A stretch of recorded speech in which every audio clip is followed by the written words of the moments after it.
apa kabar tak semua? Jumpa lagi di ruang podcast terkini ID yang cerdas tidak menggurui.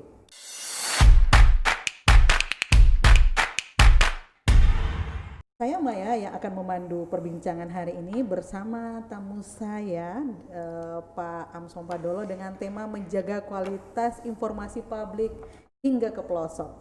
Nah, Pak Amson ini beliau sahabat saya dari dulu, tapi alhamdulillah dia sekarang harus Pak Kadis. Beliau sekarang menjabat sebagai Kepala Dinas Komunikasi Informatika Statistik dan Persandian Provinsi Sulawesi Selatan. Apa kabar Kak Amson? Kabar baik Bu Maya. Lama tak jumpa ya. Lama tak jumpa, tapi Bu Maya masih tetap cantik ini. Alhamdulillah, Kak Amson juga tetap gagah. Siap. Sebenarnya waktu Kak Amson kemarin jadi Pak Bupati itu, Siap. saya sebenarnya sudah mau menyampaikan ke sana, tapi saya berdoa mudah-mudahan perbincangan berikutnya Kak Amson sudah menjadi Bupati. Amin. Kemarin kan itu istilahnya gas-gas tuh uji coba. Siap. Tapi saya sempat ketemu dengan Eca di sana. Oh iya, salah satu rekan kami di Siap. sini. Bagaimana Kak di tahun 2021 ini kita sudah melewati tahun yang boleh dibilang tahun berat kemarin dan kita menghadapi tahun 2021. Nah, tentu kita mau tahu nih info apa ini di bidangnya Kak Ancung ini sekarang sudah melebur humas, melebur di situ semua ya Kak ya? Ya, jadi khusus untuk Dinas Komunikasi Informasi Statistik dan Persandian terdiri dari humas, bidang aplikasi dan bidang persandian oleh sekretaris. Jadi ada 5 bidang di sana. 5 bidang di sana. Jadi kalau dulu kan protokol, humas, pisah ya kayak waktu zaman kita masih sering-sering main bertugas di Pemkot sana. Sekarang bersatu semua di bidangnya Pak Amson ya? Ya, jadi khusus untuk humas itu berdasarkan peraturan dari dalam negeri bahkan untuk ke dinas informasi. Tapi kalau untuk bagian protokol itu tetap biro tersendiri, jadi dipisah. Ya, protokol itu masuk di. Sebelumnya nih, mau tanya-tanya sedikit pengalamannya Kak Amson. Kak Amson ini kan Kak Amson kebiasaan nih. Pak Amson ini kan dulu ada berapa gubernur sih Kak dulu di Layan ini? Saya tahu nih, dulu kan sudah ada berapa gubernur yang Kak Amson dulu kan sebagai protokol ya? Betul. Jadi dunia media itu bukan sesuatu hal yang baru bagi saya. Sejak saya menjadi pegawai negeri sipil itu di tahun 92 saya sudah melayani 7 gubernur. 92 sudah melayani 7 gubernur. Iya, 7 kali dengan Pak Prof Amiruddin dengan jadi Prof Nurdin. Di Prof Amiruddin, setelah itu Pak Palaguna masuk Pak Sam, dari Pak Minsam itu masuk ke Pak Tandri Bali selaku PJ, baru Pak Sahrul, setelah Pak Sahrul Pak Soni Sumarsono, setelah itu Pak Gubernur yang sekarang Pak Prof Nurdin. Dan Kak Amson ini selalu menjadi orang yang terdepan di setiap acara-acara Pak Gubernur ya. Iya. Gimana tuh Kak? Berada di menjaga stabilitas acara orang nomor satunya Sulawesi Selatan. Ya, ini juga termasuk dengan komunikasi publik. Iya. Dimana kita menggunakan komunikasi itu dalam aturan secara pimpinan sehingga kita mampu menjembatani keinginan pimpinan dalam suatu acara dan keinginan publik yang memiliki acara. Ya, acara itu dapat langsung dengan bagus dan terpenuhinya keinginan pimpinan dan keinginan publik dalam hal ini yang memiliki acara itu. Jadi memang kita harus menggunakan komunikasi yang humanis, bagus dalam menjembatani. Jadi inilah mungkin salah satu trik yang saya gunakan sehingga walaupun terjadi pergantian pimpinan, saya tetap jadi tabak protokol. Iya, dan selalu disayang sama pimpinan. Ya kan? Jadi di protokol itu kuncinya ya dari sisi verbal, tetap walaupun kita dalam keadaan katakanlah dalam tekanan karena mungkin protokol itu mau tidak mau memang karena dia orang dekat dengan pimpinan, ada sesuatu hal yang terjadi ya pasti Dia duluan. dia duluan, mau dapat senang mau dapat suka atau dukanya dia pasti yang kena duluan kan. Jadi walaupun kita mendapat marah dari pimpinannya tetap aja senyum. Orang yang lihat kita itu udah pikir wah happy aja nih protokolnya, jadi baik gitu kan, pimpinannya baik, mereka jadi enak berbincang dengan pimpinan itu karena dia pikir orang dekatnya saja happy. Ya pasti pimpinannya bagus begitu. Itu komunikasi verbal yang kita nampakkan dalam pelayanan kepada publik dan pelayanan kepada Saya boleh dibilang saksi ya yang melihat bagaimana kerja seorang protokol itu sebelum mempersiapkan acara sampai selesai acara dan mengatur segala tatanan acara itu berlangsung sangat baik, dan mereka itu tetap harus tampil gagah-gagah dan cantik juga, padahal mereka itu bangunnya pasti jam subuh. Bahkan kadang mereka start tidur di mobil ya kayak tiba di tempat dan harus stay berpenampilan yang wah mempersiapkan acara. ya. Jadi Betul-betul kerjaan yang hebat. ya mungkin Pak Ibu Maya pernah kita sama-sama dulu kan. Iya. Nah, begitulah kerja-kerja protokol. Bagaimana apalagi kalau acara itu berlangsung di subuh hari, mungkin pimpinan masih katakanlah masih beristirahat, kita sudah ada di lokasi itu. Demikian pula pada saat beliau sudah beristirahat, nanti setelah itu baru kita ikut beristirahat juga. Karena sebelum kita beristirahat, kita harus melihat apa kegiatan beliau besok. Bagaimana sudah ada di pemikiran kita, bagaimana agar acara itu yang besok dijalani oleh beliau itu sudah ada di frame pemikiran. Biasa malah terbawa pada saat kita tidur. Jadi kita selalu meramu pada saat kita bangun sudah ada di pemikiran kita bahwa acara itu akan kita formulasi seperti ini. Karena ya itu tadi kita harus menjaga agar publik merasa bahwa katakanlah pimpinan itu enjoy menjalani acara itu. Jadi kalau beliau merasa enjoy atau katakanlah dia mampu lakoni acara itu dengan baik, itu artinya kita sukses. Tapi kalau pada saat acara itu sudah kacau balau, mood pimpinan juga sudah tidak bagus itu kan ya. Audiens juga jadi takut-takut lihat wah ini pemimpin. Akhirnya terbentuk frame pemikiran orang bahwa kemungkinan ini pimpinannya begini-begini gitu. Padahal itu kan mungkin dari cara kita meramunya begitu. Nah ini Kak, menjaga kualitas informasi hingga ke publik ini kan sekarang menjadi tugas pokok Dinas Kominfo. Amsong ya sebagai kepala dinas. Siap. Sampai sekarang, maksudnya apakah informasi sampai ke pelosok-pelosoknya Sulawesi Selatan ini sudah mencapai target atau gimana tuh? Jadi terkait dengan komunikasi publik ke pelosok-pelosok, itu kan sudah diatur dalam Undang tentang Keterbukaan Informasi Nomor 14 tahun 2008 tentang keterbukaan informasi. Jadi hak oleh masyarakat itu mendapatkan informasi tentang pemerintahan, bagaimana pemerintah itu berhasil untuk memenuhi keinginan daripada masyarakat. Makanya kami sebagai tombak dalam Dinas Kominfo, bagaimana agar informasi itu tiba sampai di pelosok-pelosok. Nah, caranya selain pemanfaatan dari media-media sosial, kita juga menggunakan media-media katakanlah media cetak dan lain, dengan harapan bahwa informasi tentang pemerintahan itu keberhasilan program pemerintah dapat tiba di masyarakat sampai di pelosok. Karena kadang kita tiba di pelosok itu bahkan nama pimpinan suatu kabupaten saja mereka tidak tahu. Iya. Gitu kan? Apalagi ini pergantian pimpinan kadang cepat ya. Iya betul. Jadi sama kemarin waktu saya jadi PJ di Toraja Utara, mereka berpikir saya ini bupati yang petahana.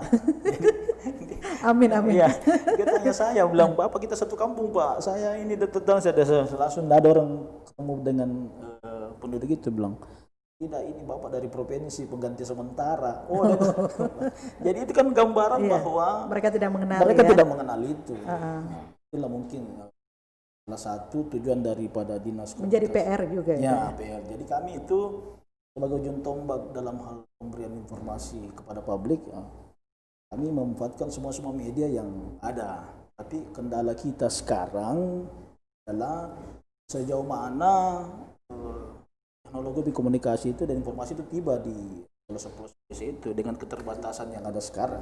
Apakah bagian tugasnya Kak Amson misalnya memastikan misalnya kayak wifi atau apa itu bisa ada di pelosok atau gimana Kak? Ya, jadi terus terang kita ini di Sulawesi Selatan berdasarkan hasil investigasi kami di tahun 2019, di Sulawesi Selatan itu ada sekitar 563 lebih titik black spot.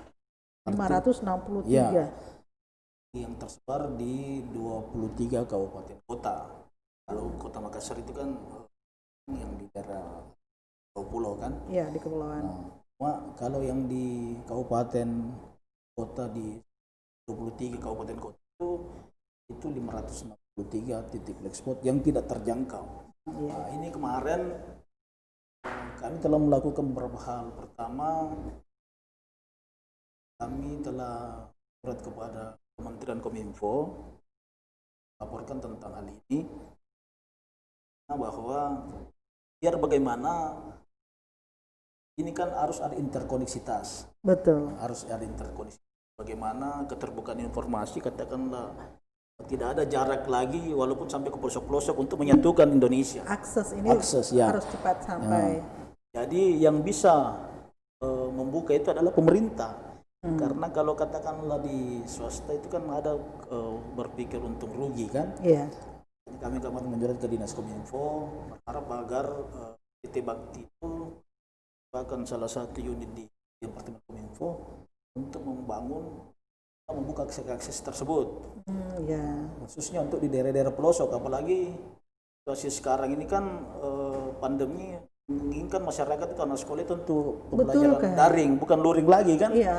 Ya. Apa ini sangat diperlukan sekali. Iya, betul. Saya waktu kemarin di Toraja selaku pelaksana tugas, kami sempat menerima kunjungan kerja Pak Rinal Kasali. Iya. Rinal Kasali ini kan Direktur Komisaris Utama PT Telkom. Kami laporkanlah beberapa black spot di Toraja Utara. Nah, memang karena kondisi geografisnya memang agak banyak titik black spot di Toraja Utara itu. Kalau dari seluruh kabupaten kota dia terbanyak di Sulawesi Selatan, ada sekitar mungkin karena ketinggian ya. Ya, karena kondisi geografisnya kan. Nah, tapi lembah, gunung lembah. Iya, betul. Jadi kalau dia pakai fiber optik itu kan sesuatu yang tidak mungkin.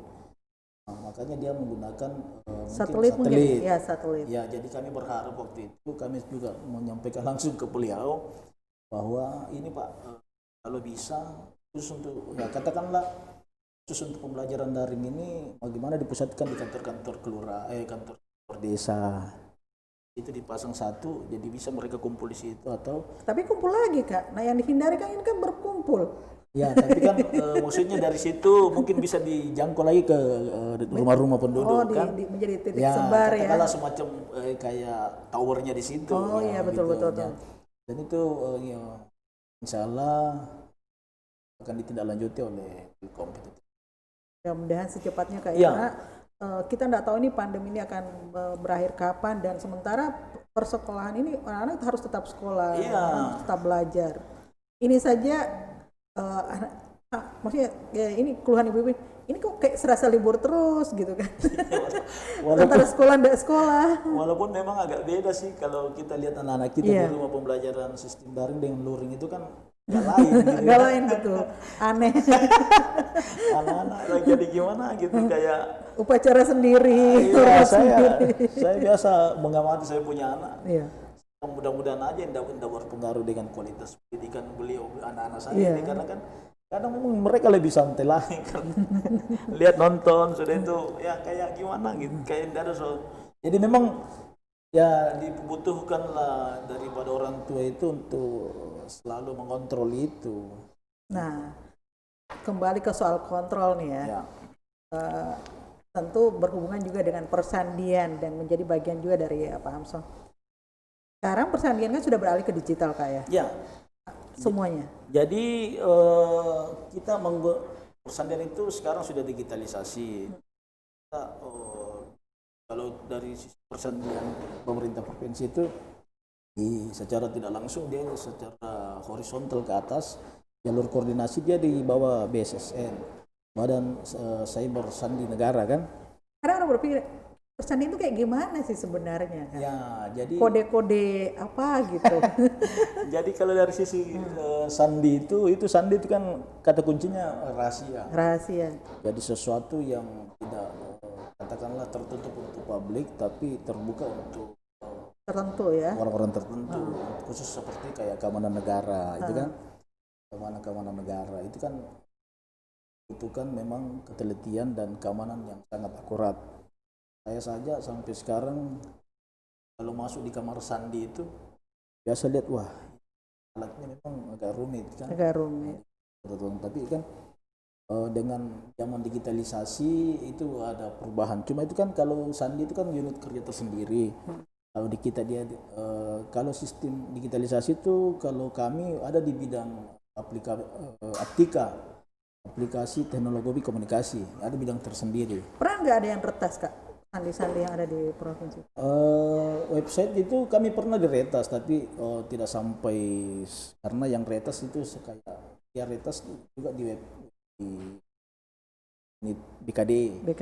Tapi dia tidak masuk retas ke web untuk pemerintah provinsi, dia langsung di unit-unit yang karena mungkin amanannya di situ agak lemah.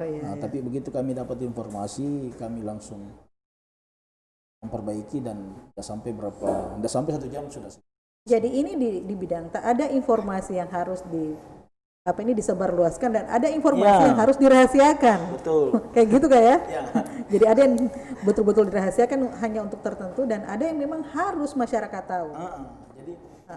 Jadi kami di bidang persandian itu memang katakanlah hal yang tertutup. Di situ kan badan cyber. Cyber itu artinya semua katakanlah yang menyangkut tentang media sosial itu yang mau itu bisa kita lacak dari situ kan. Tapi dengan bantuan dari Badan Sandi Negara kita dapat mengetahui apabila ada sesuatu yang tanda kutip membahayakan ke negara. Untuk itu kan kami kalau Bang Sandi itu kan dia lebih terikat kepada keamanan. Ada jalinan komunikasi yang erat dengan Polri.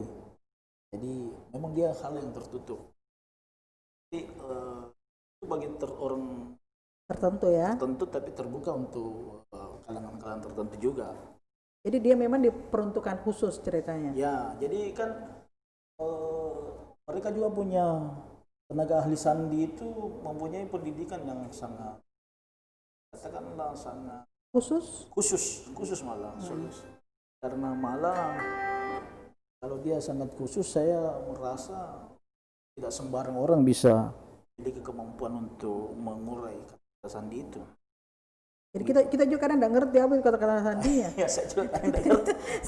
sama Pak Kadisnya juga dirahasiakan. Ya, karena mereka juga katakanlah menyampaikan bahwa dan kita pahamlah tugas-tugas mereka kan. Tugas mereka itu merahasiakan. Ya, tapi dia menyampaikan sesuatu informasi penting itu juga karena katakan begini, kadang informasi yang sangat rahasia itu dan tiba di mereka, tiba juga di pengamanan. Jadi ini lah sebegitu kan namanya orang sandi itu, ya aku memang orang sandi itu walaupun dia memiliki mata dan telinga, dia seakan-akan orang tidak mempunyai mata. Dia memang konsumsi dia ya untuk itu. Khusus ya? Ya khusus. Beda dengan di bagian aplikasi komunikasi. Kalau kan jadi ada 2 bidang di kami itu yang kalau katakanlah sangat bertolak belakang.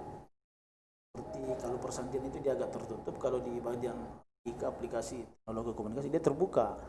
Justru harus Ya, dia harus mempublish lagi. ya mempublish. Oh iya iya. Jadi website tahan itu yang kelola mereka. Jadi mereka punya tugas dan fungsi khusus masing-masing ya. Ya, betul. Walaupun tugas mereka sangat bertolak belakang dan semua sekarang di bawah pengawasan KAMSA. Ya, jadi memang di Kominfo itu terdiri dari bidang yang kelola tentang komunikasi dan Ya. informasi. Itu juga di bidang statistik,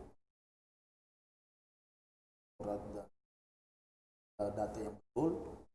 Itu di tempat kami juga pengelolaan data itu. Nah ini terkait dengan pengolahan data ini kayak dengan pengolahan informasi, kembali ke informasi. Ya, Ini kan sekarang kita di istilahnya zaman COVID nih Kak. ya, Bagaimana apa ini dinasnya Kakak ini menginformasikan tentang COVID ini sampai ke pelosok? ya. Jadi kami bekerja sama dengan Satgas Covid Kabupaten Kota. Kabupaten Kota, bagaimana kami menyampaikan informasi katakanlah yang akurat dan yang betul itu ke masyarakat. So, yang paling sering kita gunakan juga adalah massa kan, Iya ya. di online ataupun cetak media.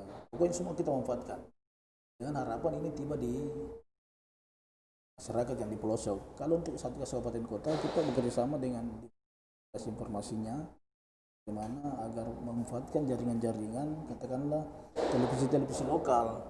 Kerjasama memiliki, dengan media. Tapi itu kita sampaikan kepada mereka yang kita memberikan katakanlah bahannya, mereka yang mempublish dengan kan semua kabupaten kota memiliki yang masing-masing. Oh gitu. COVID itu ada bidang publikasi yang bidang publikasinya itu memang masing-masing dibawahi oleh Dinas Komunikasi Informasi Diskominfo-nya Kabupaten Kota. Kita hanya begitu juga kalau katakanlah Departemen Kominfo menyampaikan sesuatu tentang kebijakan pemerintah pusat lewat ke kami. Tapi itu kan mereka hanya memberikan bahan, kami yang kelola. Cuma memang kita berharap bagaimana katakanlah kami mendapatkan bantuan dari pusat dalam hal itu. Itu di pemanfaatan media yang ada di kabupaten kota pusat. Nah ini saya dengar lagi kan persiapan PSBB ya kayak. Bagaimana dengan Sulawesi Selatan? Ya, jadi kami sebagai pemerintah provinsi yang merupakan panjangan tangan daripada pemerintah pusat, bujuk saja dari ya. apapun yang tunjuk daripada pemerintah itu. Walaupun mungkin kita kan pasti akan mendapat petunjuk-petunjuk. Ya, tapi kan maksudnya kan paling tidak mungkin di persiapan ke masyarakat bahwa ketika PSBB berlangsung apa yang mungkin sudah disampaikan dahulu untuk siap-siap atau gimana? Ya, jadi yang paling utama itu kan kita sudah sampaikan melalui katakanlah himbauan pemerintah pada saat pelaksanaan ada kan nanti PSBB ini yang berdasarkan hasil temuan kemarin di pusat itu kan sudah secara tidak langsung sudah banyak disampaikan kepada masyarakat ya. Jadi kami memang menyampaikan ini kembali tentang apa yang harus dilakukan masyarakat maksudnya PSBB itu, khususnya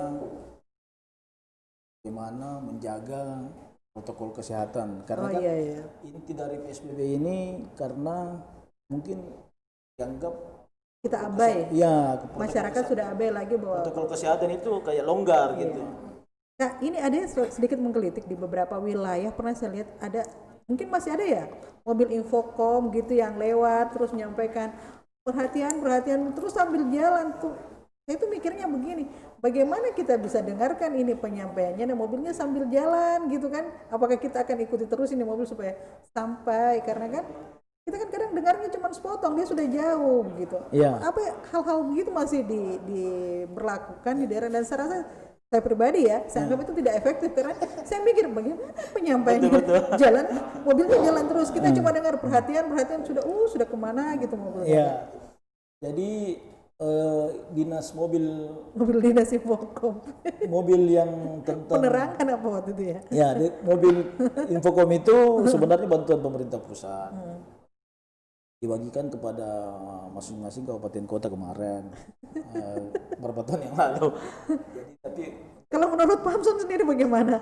memang itu sih pola lama, harusnya kan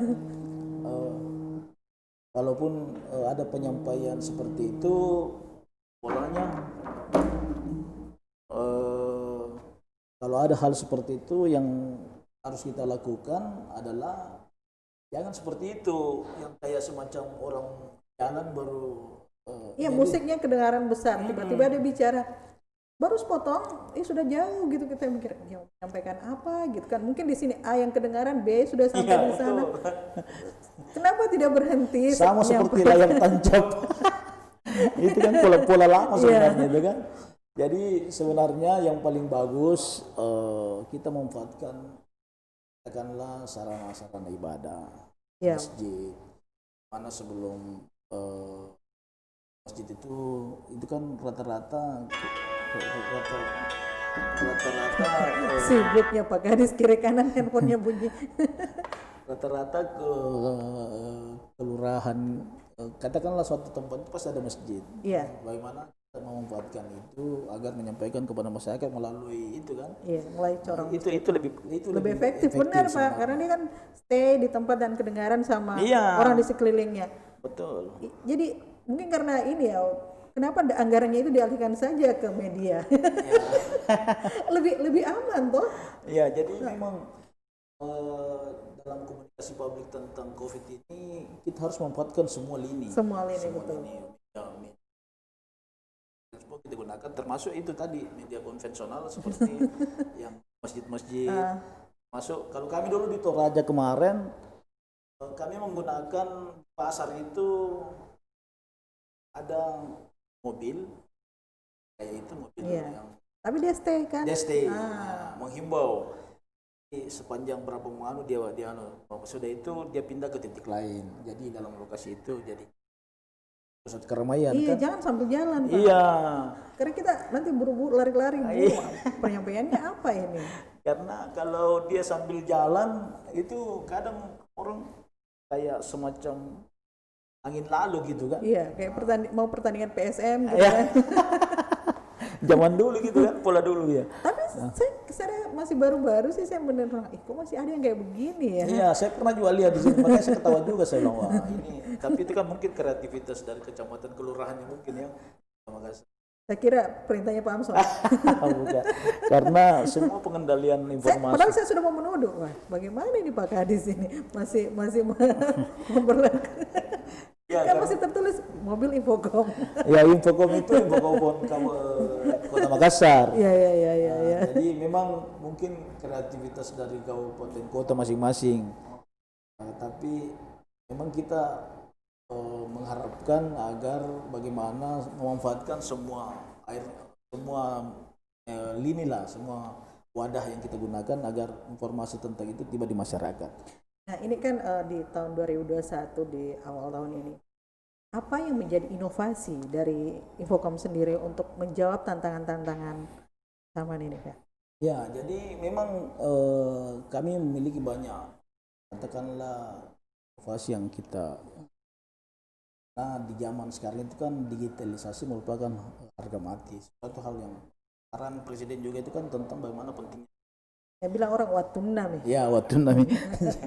Jadi inovasi yang kami gunakan itu bagaimana pemanfaatan media digital.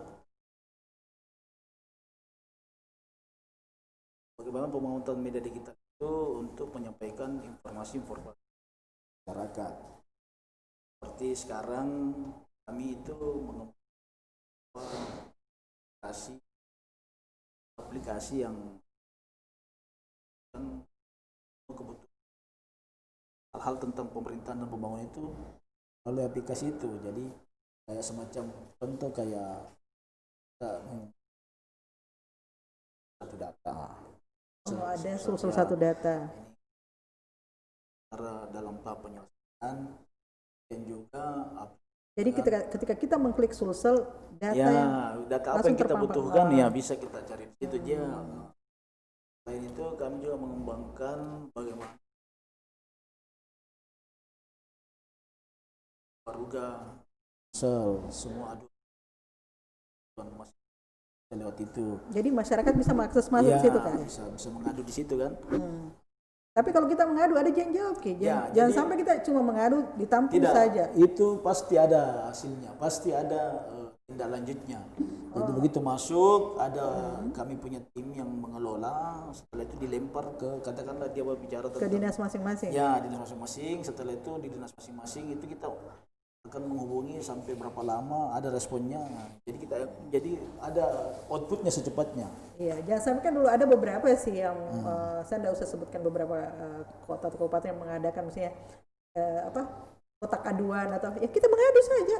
Ya tidak ya ini Tidak dibuat-buat, Ki. ini yang kita tidak inginkan karena ini merupakan keinginan juga dari gubernur. Iya, iya. Jadi Yang penting kita mengadu respon cepat. ya responnya cepat. Kalau dia ke kabupaten kota menyambut sesuatu yang ada di kabupaten kota yang wewenang kabupaten kota, kami akan melempar itu ke kabupaten kota. Itu kan ada batas waktunya sekian hari harus ada jawabannya kembali. Iya. Lambat sekian hari. Sudah harus ada respon Ya, ke masyarakat. kalau tidak kami menghubungi yang bersangkutan. Katakanlah dia Misalnya saya mengadu nih. ya katakanlah tentang kepegawaian kan. Seperti sekarang ini yang marak. Satu kan orang pasti bertanya tentang lowongan dan katakanlah ASN kan banyak sekali. Iya, pendaftaran ASN. Setelah mendaftar berapa lama orang harus menunggu?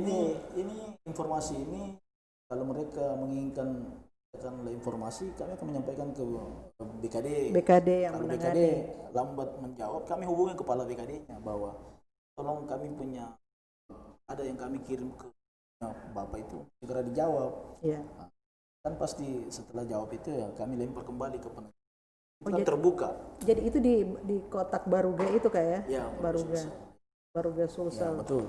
Jadi selain itu bagaimana kita rencanakan kita akan menjalin ke depan ini dengan media-media terkait bagaimana sampaikan katakanlah informasi tentang pemerintahan pembangunan itu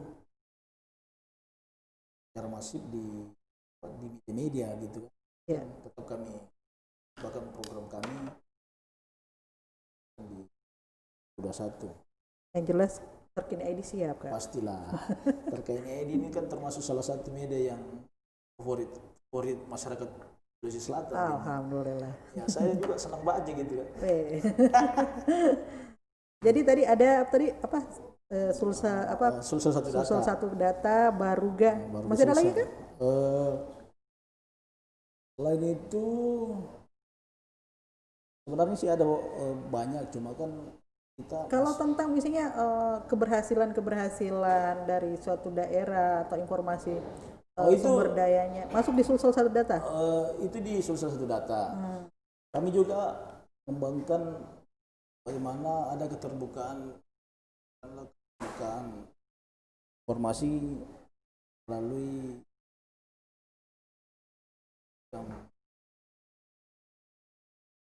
kami ingin buka aplikasi itu bagaimana ada keterbukaan pada masyarakat melalui PPID. PPID apa itu? Jadi PPID itu pejabat pengelola informasi daerah. Pejabat pengelola informasi daerah. Pejabat pengelola informasi daerah. Itu sampai di desa-desa rencananya. Jadi ada perwakilan sampai ke daerah. Itu nanti kita dimanfaatkan sampai di pelosok-pelosok. Jadi setiap kabupaten kota akan membentuk juga PPD desa. Cuma nanti akan coba kembali apakah kan dari sisi anggaran. Jadi mereka, jadi ceritanya menangkap dari bawah ini ada informasi apa dari Ya, bawah sampai ke atas gitu. sampai ke pesan. atas betul. Jadi ini dipasang di katakanlah desa-desa, ada semacam web pejabatnya, bukan pejabatnya, ada katakanlah Penanggung jawab atau penanggung jawabnya dapat menyampaikan informasi itu masyarakat yang ada di desa. Jadi itu juga menampung informasi apapun juga. Ya, jadi memang kami salah satu tujuan kami bagaimana agar informasi tentang pemerintahan katakanlah informasi pemerintahan pembangunan khususnya keberhasilan pemerintah itu dapat diketahui oleh masyarakat sampai di pelosok-pelosok. Nah, pemerintahan ini kita selalu berasumsi bahwa pemerintahan ini adalah milik rakyat. Tentu kan seperti tadi bahwa akses yang bisa sampai ke masyarakat, karena biar juga ada mungkin penanggung jawabnya, tapi kalau dia tidak bisa mengakses berita itu, tidak bisa mengakses informasi itu, ya bisa mandek juga karena tidak akan ada delay informasi ketika akses itu tidak sampai. Jadi memang salah satu kendala itu adalah wadahnya dengan SDM-nya, bagaimana SDM di desa-desa itu dapat memanfaatkan pada yang itu katakanlah semacam website itu, mereka dapat menjadi ujung tombak dalam penyampaian informasi kepada masyarakat. Tapi memang ini kan membutuhkan katakanlah sumber daya manusia dan infrastruktur yang memang kita benahi. Jadi itu menjadi kendala di programnya. Ya, betul. Kan kita tidak suka ini kan kita masih dihadapkan pada COVID-19 dan anggaran katanya ke sana. Ya, apakah itu juga menjadi sebuah tantangan, Kak? Maksudnya atau sebuah tantangan. Jadi halangan bahwa ketika membuat program ini ternyata anggaran beralih ke COVID. Ya, cuma jangan sampai anggaran itu menjadi dilema atau katakan menghalangi punya kita, walaupun mungkin itu menjadi sesuatu yang katakanlah mengurangi kita, tapi tidak harus membuat kita tidak harus membuat kita kayak semacam tidak melaksanakan, tapi bagaimana itu menjadi tantangan kita, bagaimana dengan anggaran yang minim kita dapat melaksanakan program-program itu walaupun dengan keterbatasan. Ya, tadi dari informasi dan inovasi yang ada dari dari Dinas Kominfo, kita melihat bahwa ternyata ini sekarang periodenya Pak Nuril sudah tahun kedua ya, sudah memasuki tahun kedua, dan boleh dibilang kalau untuk akses jalan dan lain-lain sudah sangat menjangkau ke pelosok. Sekarang yang tinggal ditunggu adalah ketika jalan dan ini sudah sampai, tentu teknologi juga diharapkan sudah sampai ke pelosok supaya informasi bisa sampai dengan baik kepada masyarakat. Dan itu bisa memberikan semakin pencerahan kepada masyarakat. Betul. Ya, bisa disampaikan nggak harapan-harapannya Kamson ini untuk untuk kita semua? Jadi harapan kami bagaimana yang telah kami sampaikan, bahwa kami harap agar informasi keberhasilan pemerintahan itu oleh masyarakat, karena bagaimana yang kita ketahui bahwa program Pak Gubernur ini kan bukan untuk masyarakat Sulawesi Selatan. Iya. Engkau membuka akses tolir, daya manusia, wisata, dan banyak program-program unggulan beliau kan sudah secara utama pada masyarakat, dan masyarakat sudah merasakannya itu. Cuma kan memang harus kita imbangi dengan pemberitahuan. Ya, harus setiap informasi harus tetap distimulan bahwa informasinya ini kayak begini. Iya, betul. Saya mengingatkan untuk pemirsa untuk tetap sounding update berita kami di web terkini.id dan Instagram terkini.id serta Facebook terkini.id. Kamson, pembicaraan kita ini tak terasa sudah melewati 40 menit dan terima kasih. Mudah-mudahan informasi ini sangat sangat memberikan pencerahan untuk kita semua dan memberikan harapan kita untuk ke depan dan harapan untuk Kak Amson untuk jadi Bupati Tanah Toraja. Amin, amin. Amin, amin, amin. Dan seperti janji saya nanti kalau Kak Amson pokoknya jadi Bupati, saya mau berbincang lagi ya Kak ya. Siap. Terima kasih waktunya Kak Amson. Terima kasih waktu kita semuanya. Terima kasih sudah menonton di podcast Terkini ID. Assalamualaikum warahmatullahi wabarakatuh.